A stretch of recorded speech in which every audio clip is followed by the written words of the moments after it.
You know when your mother asks you to overthrow your father, and you do, and then this leads to your mighty reign with your sister wife by your side. Then she falls pregnant, and you start to worry, what if your children do to you what you did to your father? So when that child's born, you decide to swallow her whole, then your next child, then your next child, then your next child, then your next child. If you can relate to this video is for you.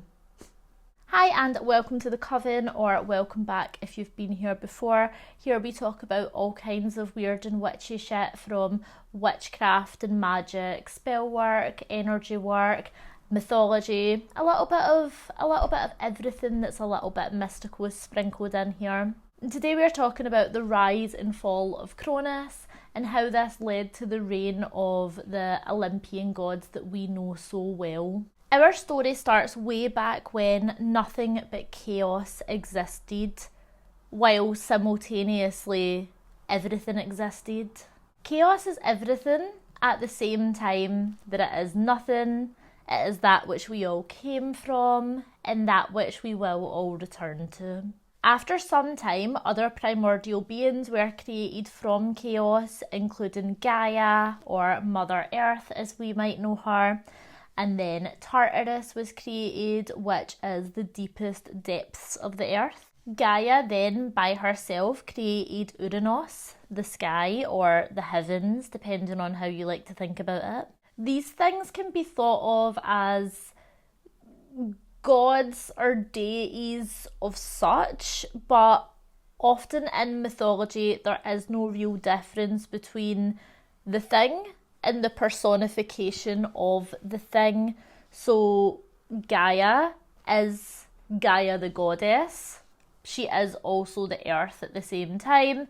Uranus is god of the sky, but more so would be thought of as the sky itself. Uranus, although sometimes is referred to as the son of Gaia, which is technically true, is also the male counterpart of her. He's like made from her as she technically created him. Which, I mean, technically could be said for any of us. Did Gaia not really create us all?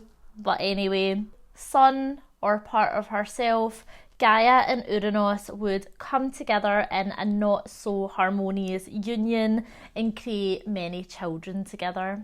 3 of these children were known collectively as the Cyclopes. Their names were Brontes, Stereopes, and Arges. We know that I love to butcher a name here. I find some of the pronunciation just such like a tongue twister in my Glaswegian accent, okay? So the Cyclopes were giant one-eyed creatures. And then they had 3 other children, the Hecatoncheires, they were known as collectively, and I'm also going to butcher their individual names. So their individual names were Cotus, Briares, and Gyges, and these were 50-headed, 100-armed monsters. Monsters seems rude, but probably what us humans would think of as monsters. And then they had 12 Titan children who reigned over the earth, and they lived on Mount Othrys. These children were Oceanus, the ocean, Coeus, intelligence, Creus, constellations, Hyperion, light, Iapetus, mortality, Thea, sight, Themis, justice, Mnemosyne, memory, Phoebe, prophecy, Tethys, fresh water, Rhea, motherhood and fertility, and Cronus, agriculture and time. Cronus, who we are speaking about, is often confused with Kronos, who is kind of like the abstract idea of time, whereas Cronus is, they are like completely different. The Cronus that we are speaking about today is associated with time, but more like the inescapable, destructive nature of time, rather than being like the idea of time itself. All these titans are a little bit more or a lot more complex than being just like sight, justice, prophecy. I'm just laying it out in like very simple terms because for the sake of today's storytelling, these guys aren't main characters of this story, but I can deep dive into any and all of them that you would like me to. Also, mythology varies a lot depending on who it is that you're like talking to, on whose accounts that you read of it, of modern retellings of it, of people who have done like deity work will have like a completely different perception of the deities to one another. So all things mythology, gods, deities, I find to be like incredibly flexible and varies a lot depending on who you're asking. You know, I always say I wasn't there at the time, so it's impossible to say for sure. Also, I'm drinking this, if any of you like Trip, normally I go for the ginger and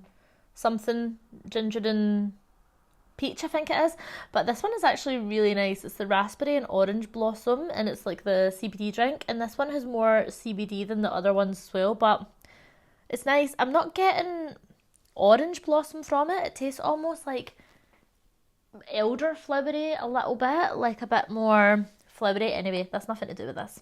I'm in such like a distracted, like kind of mood today, so I'm just going to try and be here now.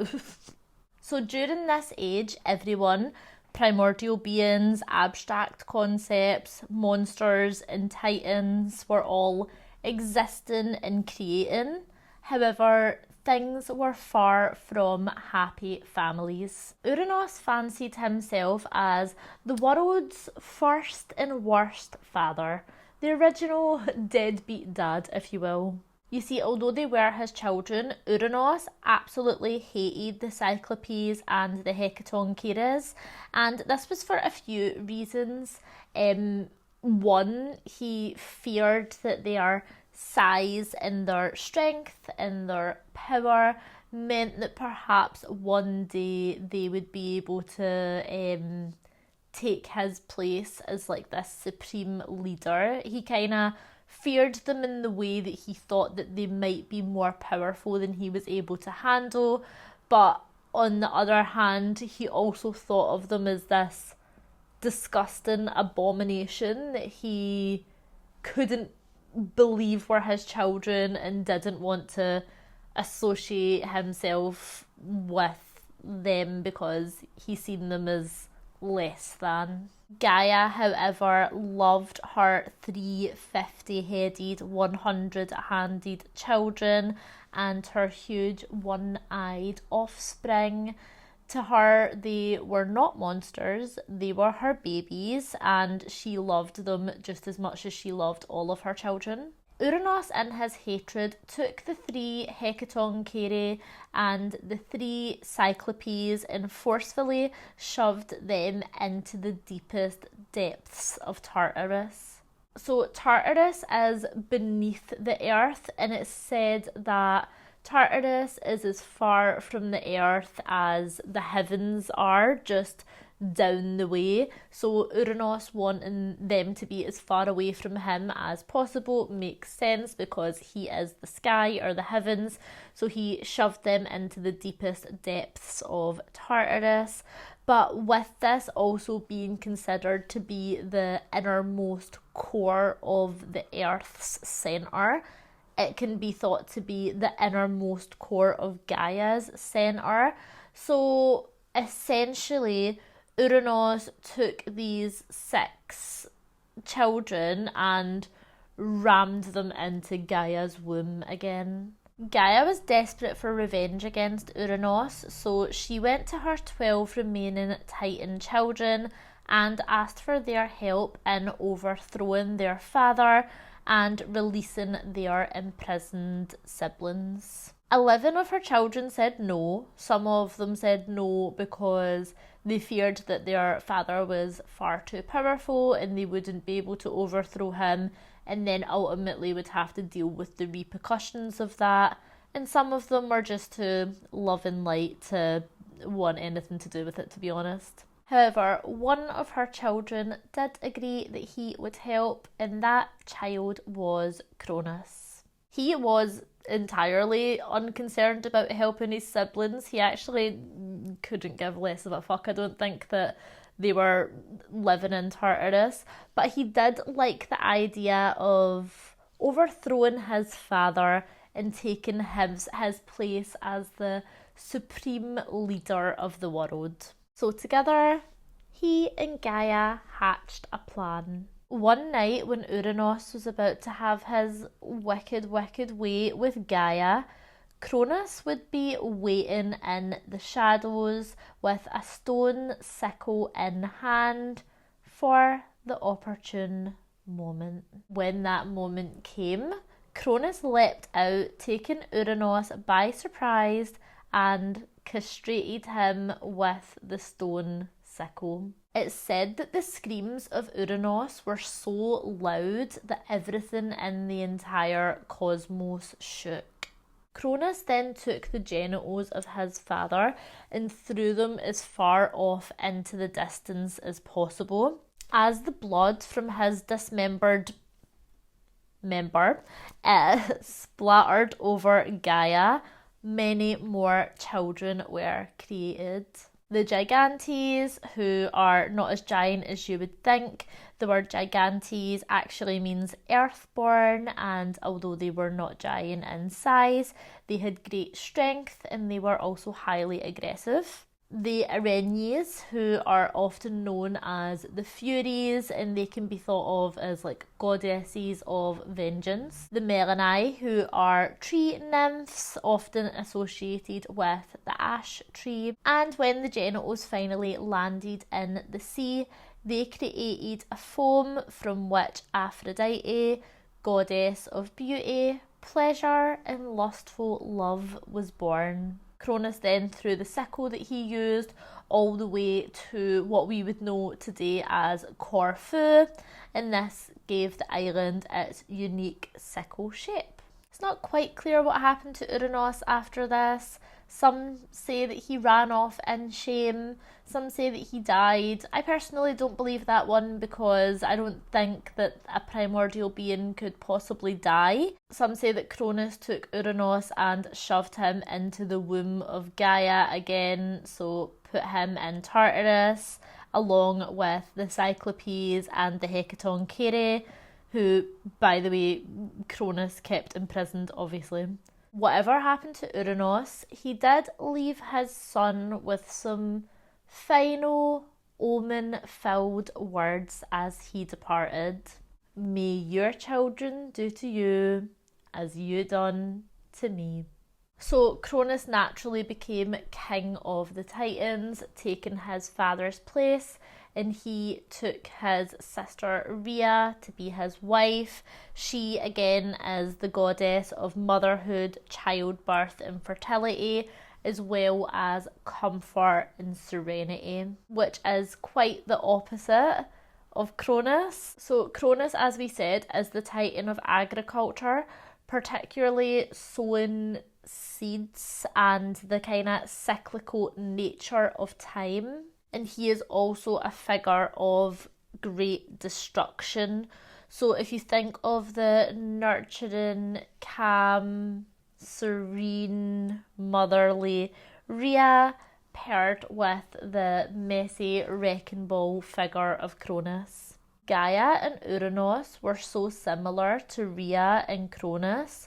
So the earth is a steady, solid, grounded base. It's very reliable, almost life-giving, nurturing, whereas the sky is unpredictable, temperamental, and in so many ways completely foreign and unknown to us. The mother figure of Rhea is nurturing and life-giving, and the time figure of Cronus is ever-changing and always taking and destroying as it goes. I think it's cool to see the similarities in how in this story it is like the apple never falls far from the tree, right? And you can kind of see that again with like the next cycle that happens in the next part of the story. I love these stories so much because they're classics, and there's a reason that they've been told time and time and time again, and then modernized and then slightly repackaged and then told again. And it's because they are important stories. They capture so perfectly not only the human experience, but also concepts that we don't quite understand, or we don't quite have the words to.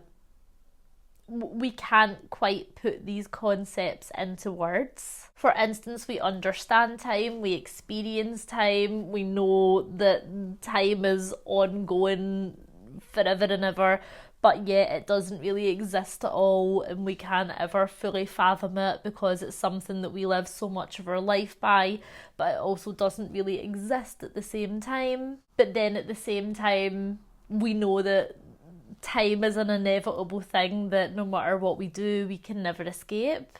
And like Cronus, by its design, it is destructive. Mythology for me takes all these ideas that we can't really explain, and it makes them explainable by giving concepts these very human characteristics. And yeah, I just think that's really important.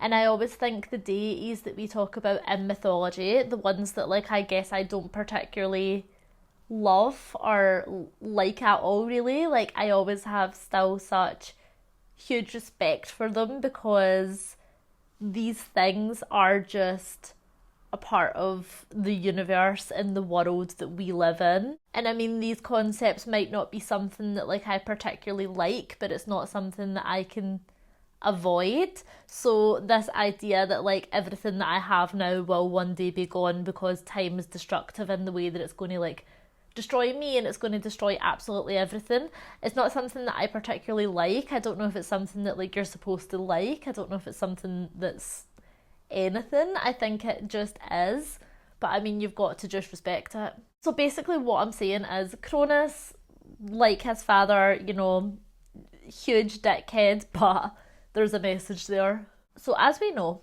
opposites attract, and Cronus and Rhea, although completely different, they were making it work. They were happy, they were in love with each other, and they kind of came together in a lovely, happy, harmonious way. But as we know, that never lasts. So it wasn't long before Rhea became pregnant with her and Cronus's first child. And then she went on to give birth to a beautiful daughter and named her Hestia. Cronus gazed down at his new baby daughter with the love and admiration that only a parent can feel for their child, when at that moment the words of his own father started to ring in his ears. May your children do to you what you did to me. And now he's looking at her and he's thinking, well, although tiny and innocent now, she's not going to be tiny and innocent forever. She's going to grow up to be bigger and stronger, maybe even bigger and stronger than me. And he started to panic. He couldn't risk it, so it was then that Cronus snatched Hestia out of Rhea's arms and swallowed her whole. Bafflingly enough, Rhea stayed with Cronus and became pregnant a second time. And you know what, who am I to judge? I've made some terrible relationship choices as well, we've all been there. So Rhea gives birth to a second child, who is another daughter, and she names her Demeter. Cronus, once again heeding his father's words ringing in his ears and feeding the worst, snatches the baby and swallows her. But as they say, third time's a charm, but not in this case, because when baby Hera was born, the exact same thing happened. Then when fourth child Hades came along, he was also eaten. And then fifth child Poseidon obviously was eaten as well. By the time it got to Rhea's sixth pregnancy, she was thinking, okay, you know what, maybe I actually can't fix them. And she wanted to make sure that her next baby was not going to be Cronus's next snack. So she waited until she was almost ready to go into labour, lay on the ground and convincingly faked it. I'm not saying that she was used to doing that, but seemed to come a little bit naturally is all I'm saying.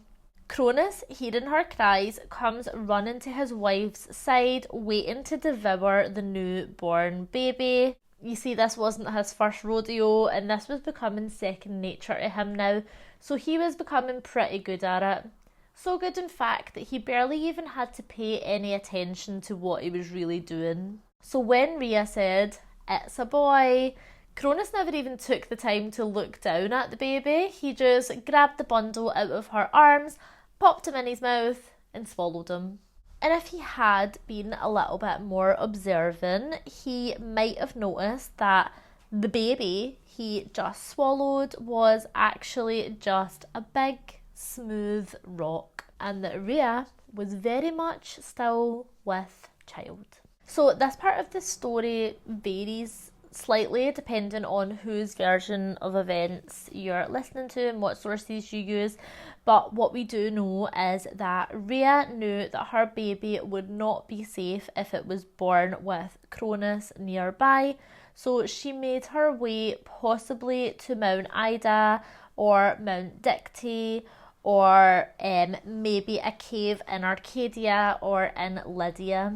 I feel like I always personally lean more towards Crete. That's just, I think most of the stories that I have always heard, it's been Crete, and that just is what feels right to me, so whatever. So Rhea took herself to a secluded area and with the help of her mother Gaia, gave birth to the baby.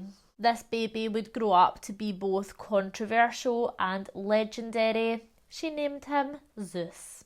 Because Rhea knew that she had to return to her husband so that he didn't grow suspicious, she also knew that she couldn't return with Zeus or he would face the same fate as his siblings.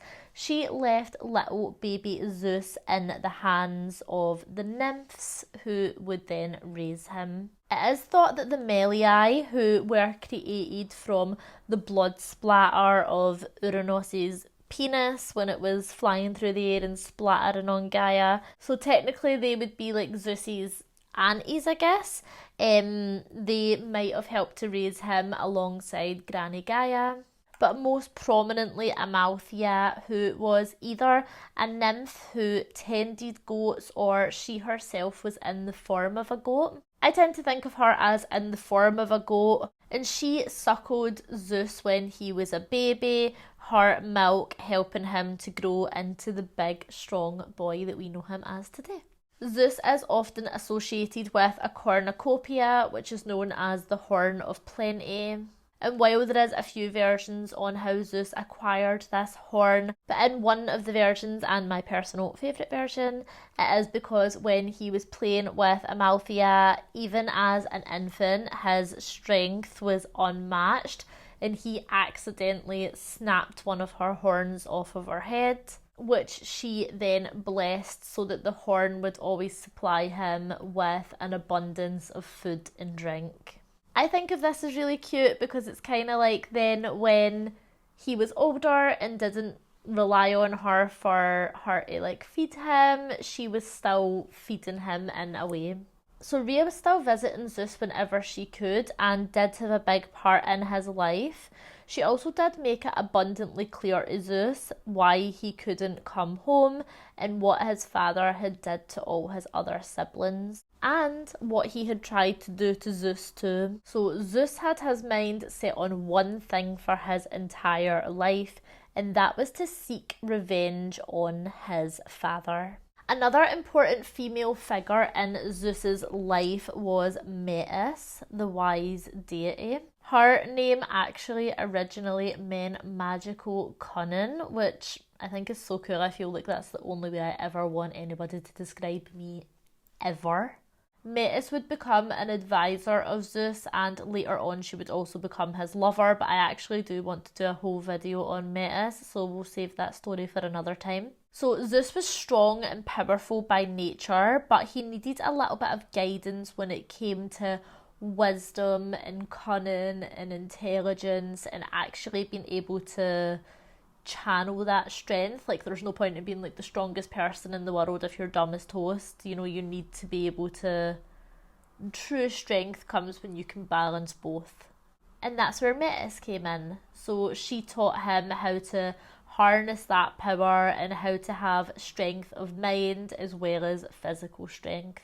And when Zeus had grown into a young man and had learned enough, it was Metis who helped him devise a plan for Cronus. So the day that plan was to be put in action had came around, and Zeus had met with his mother Rhea, and she took him to see his father Cronus for the first time, introducing Zeus to the reigning king of the Titans as his brand new cupbearer. Cronus was neither here nor there about the boy, but thought couldn't hurt to have more people doting on him. He's always happy to have a servant around.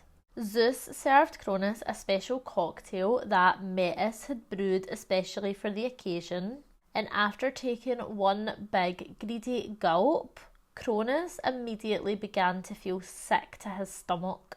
And then he began retching, and retching turned to vomiting, and vomiting turned to vomiting up his children that he had eaten. So he vomited them all up in reverse order of which he had ate them. So out came Poseidon, then Hades, then Hera, followed by Demeter, and finally Hestia. Zeus then proceeded to release the Hecatoncheires and the Cyclopes from Tartarus, and to say that everybody was pissed was an understatement. She stopped the race against us! She done the race against you, mate, aye. She stopped the race against us! So all these children waged a war on Cronus and the other Titans. This war would go on to last for 10 years and would be called the Titanomachy. During this time, all the siblings fought together, each using their individual powers, and the Cyclopes actually played a huge role in this.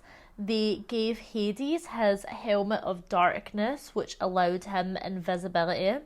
They gave Poseidon his trident that allowed him control over the seas. And they crafted Zeus his iconic lightning bolt, giving him power over the skies. Ultimately, the Titans were overthrown, meaning that the war was won by Zeus and his siblings, who would of course become the Olympian gods, living on Mount Olympus with Zeus as their king. Because Zeus, even though he was the youngest child of Cronus and Rhea, the rebirth or Cronus vomiting up all these children meant that the order that they were originally born, they were now flipped on their head, and the eldest was now the youngest, because this was viewed as a rebirth. Hera would become the goddess of marriage, women and childbirth, and marry Zeus in the most toxic relationship that I've ever shipped, making her queen of the gods. Hestia, who was originally the eldest and now the youngest, would become goddess of the hearth and the home.